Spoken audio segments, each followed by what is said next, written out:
texts have been read for us from Genesis 22, 1 to 18, Romans 6, 12 to 23, Matthew 10, 40 to 42. Today I would like to draw your attention to Genesis 22 verses 1 to 19 and Romans 4, 1 to 12 and Hebrews 11, 8 to 22, especially verse 17 following. Genesis 22 is a very well-known passage and one of the most enigmatic passages in the Old Testament.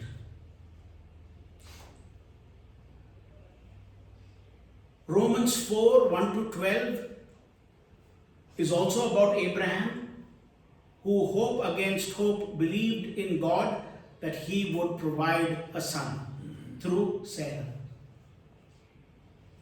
And Hebrews 11, 8 to 22, especially verses 17 following,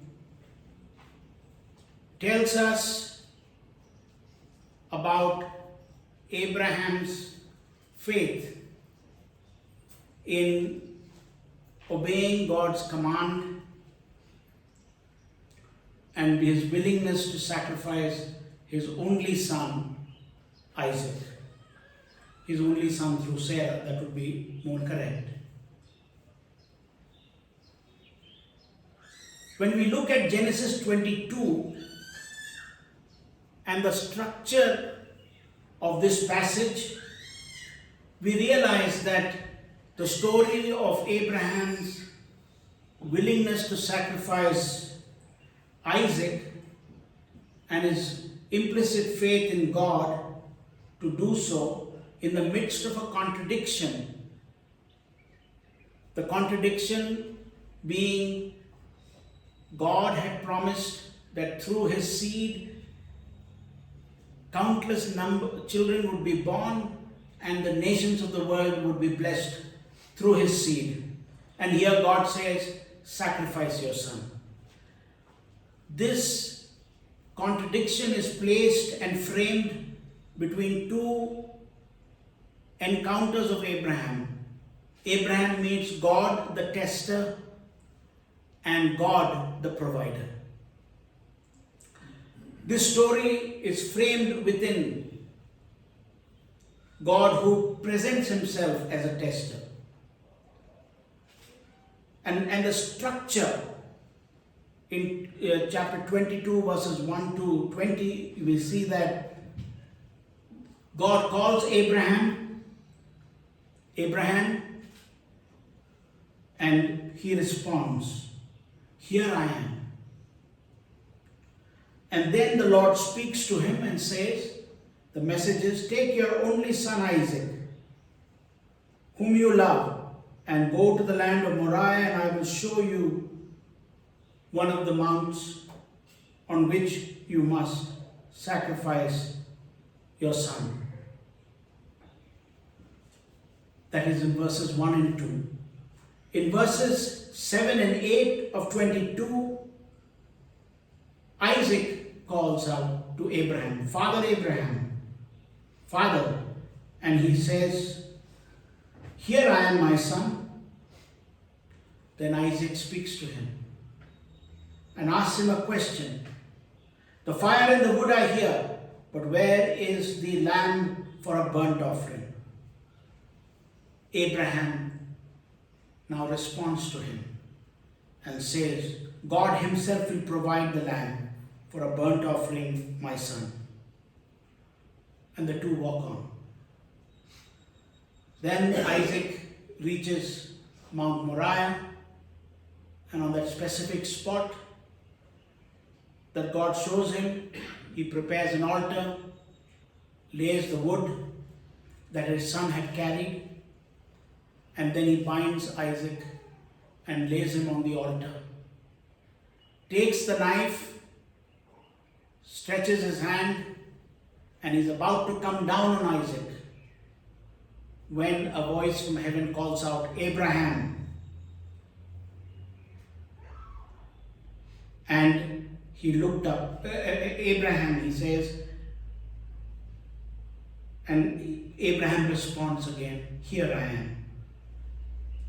God calls, Abraham responds, God gives him a message, a command, which he is to follow.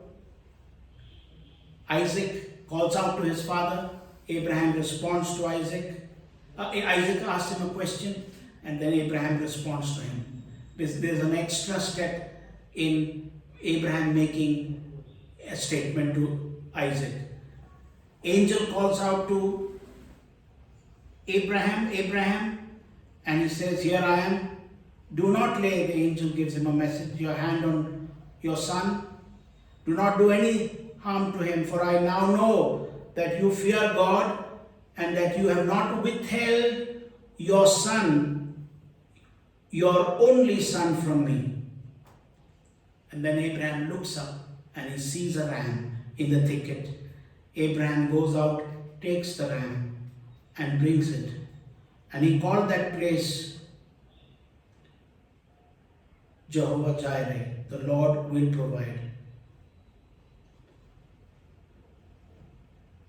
Then the angel of the Lord says to him again, because you have done this, the promise of blessing the nations of the world through Abraham's seed is reaffirmed. The central passage here is Abraham's response to Isaac.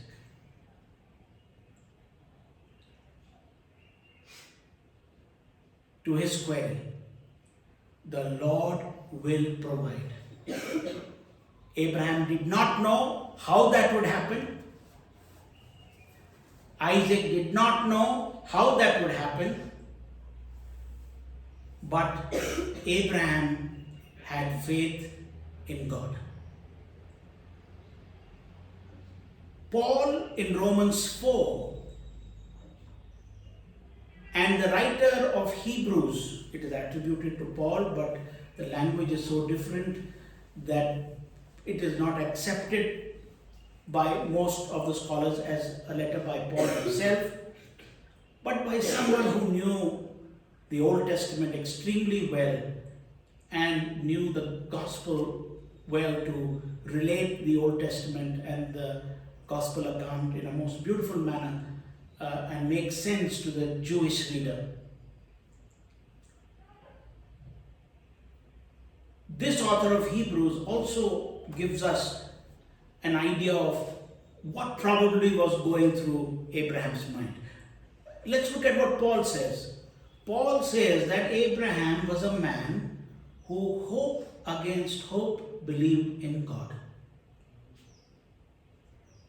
He had already experienced God in a powerful manner in his life. He was very old himself and Sarah was beyond childbearing.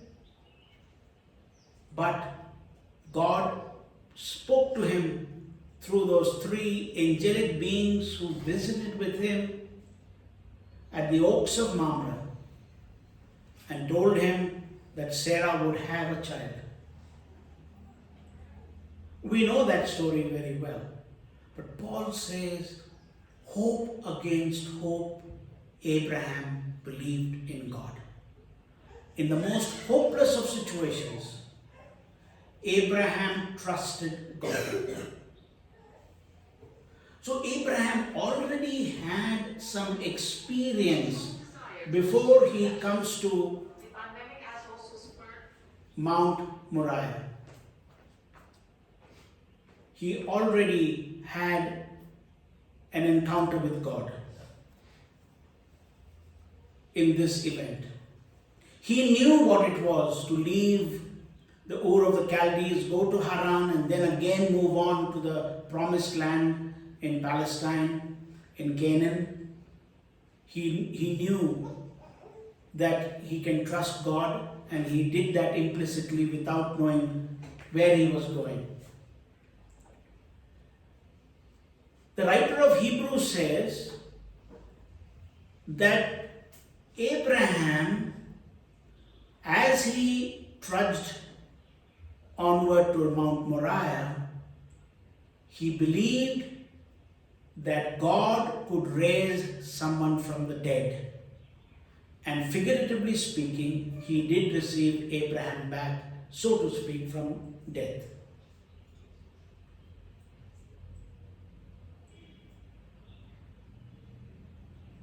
Soren Kierkegaard, the 19th century philosopher, theologian, is more a theologian than a philosopher, because philosophy for him did not have the answer. He found the answer in theology. Wrote a book, Fear and Trembling. It is on this account of Abraham, where he says that in fear and trembling, Abraham had faith in God. In the midst of contradiction, he trusted God. He suspended ethical judgment. God asking me to sacrifice my son, like the neighboring people are doing, sacrificing children to God? How can God do that? He suspended his rationality, he suspended the ethical, and he put his implicit trust in God. I don't know, God is saying this to me, I will do it. Remember Peter? We have toiled all night. We have not caught any fish. We know the waters. He didn't say that, but in his mind he's telling Jesus, you don't know about fishing. We are fishermen. For generations we have fished in this Sea of Galilee. Jesus says, I say to you, throw your net. And what does Peter say? Because you say, I will do it. And he lowers the net. And they catch a great haul of fish. Even there, Peter is suspending rationality. He's suspending that aspect and trusting Jesus implicitly. So Soren Kierkegaard, in Fear and Trembling, says that there are times in life when we have to suspend the rational and put our implicit faith in hopeless situations and trust God's promises and trust what God speaks to you in your heart. I must bear witness today that I was in great despair, for I became blind in one eye. Had the surgery, get up in the morning 1:30 a.m., 2 a.m., sometimes 3 a.m., can't sleep till 6 a.m., 6:30, then I sleep. Saliva would dry up in my mouth. I drink a jug of water as I paced about the house and offered prayer. One night, I was in a half awake, half asleep state, in the same frame of mind, and a person appears. In the right hand, there is red and glow of light. And I have wondered what it was, and stretched out to me and the words, follow the instructions and you will see again. There are times when God will meet us and speak to us directly. Our God is a living God, and we need to recognize that. When we hit rock bottom, when we hit the void, the Holy will show up. We can be sure of that. I am no saint, but God in His grace and His graciousness comes to us. As He came to Abraham, as He came to Peter, as He came to Job in the midst of his contradictions. And Job also expressed great faith, and that is a powerful word in the book of Job. Though he slay me, yet will I trust him. I know that my Redeemer lives. I will see him in my flesh. These are words of tremendous faith.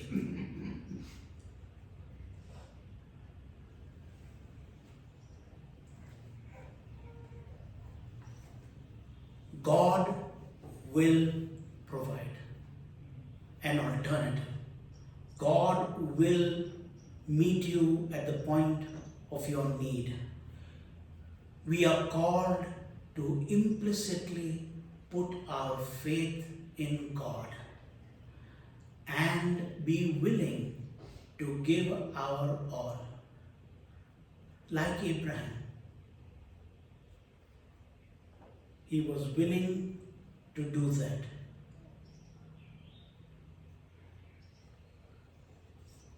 From the sublime to the mundane, F.B. Meyer was a great preacher. He loved the Lord. One night he had a dream, he writes, where the Lord appeared to him and spoke to him about his commitment and his giving his all. He said, Lord, I have given my all to you. I have not withheld anything. Then the Lord took him to one chest of drawers. He said, have you given your all? F.B. Meyer opened and said, I have given my all. But one drawer he wouldn't open. And the Lord said to him, you have not given up that one drawer, a small drawer in his chest of drawers. And then he opened it, and there were his most precious cigars.